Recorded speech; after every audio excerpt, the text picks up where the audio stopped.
bimwe biri mu rukiko no kureba ibyo bikozwe hamwe n'ebizibe by'ombiceka bitari umwe na bimwe cyonka tugambire buri kwota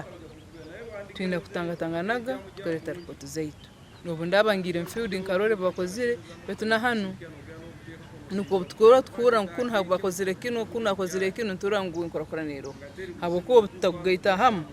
ibintu nibisoko ibindi biri mu rukiko no kwa report z'urukwata amagombora gatargamwe kwa Kasuzan Kabajechi uri mukuru w'ibyentungo katugezere ngo abarukure byentungo ko magombora ubundi n'bareta report zitari ya mutindo sector yetu y'inkorakorana kandi mfield zona sonje mukuru wa twesere abazidios kuruga magombora gona akuba galmagombora astonalimu tuna na staff abantu batanu ha district kwijaga ko bazahebye turukora kwantu iri magombora ntukora batalese report tukasharinga tukabaza tukarareba izibu nebirungi ntubarutakora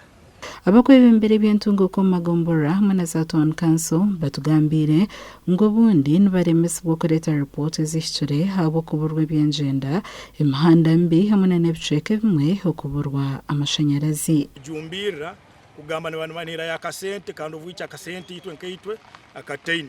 so no usanga within that process arubundi ebintu bikulemesebu arunda abaraka arunda program ezinde basokta etwakwentura byamu nkora teze batasokta tunga betu bogamba ngo nibejana banira ya kasente kandi itwe kiteine kandi habo byona bizira bo bitongole ebingo kusanga bikwija babine sente buli kwikaro rukwata abantu bagura soda bagura ebyokulya kandi ka government ebitindu batabine imihanda yitu ubwiro bumwe usanga reporting ko kukura ngo gaps zirumu no yenda kujiyayo witwati nkumbiro bwenjura kuno no lemwa kukoraki kwekayo kandi yo icyo umgiso mu byogubi oguro nka CBS department transport tukozireke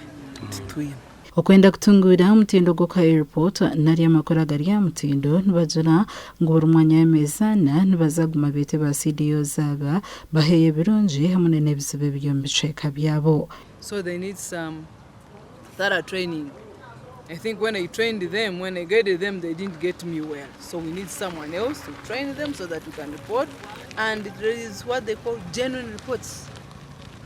I don't know if it has been a habit of not reporting so that they don't know how to report, but they want now to train them on how to report. Then they should be aware that every quarter we report. Muza kusima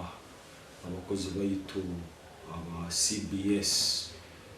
community based services abo mulimo burungi gwakora abo kuba abo no bantu amagombora bakuhikira abantu baitu kandi report ezinkutunga nizola kangu yankorakorana eriyo negenda maiso mu bikaro byaitu kandi nebizibu nibikea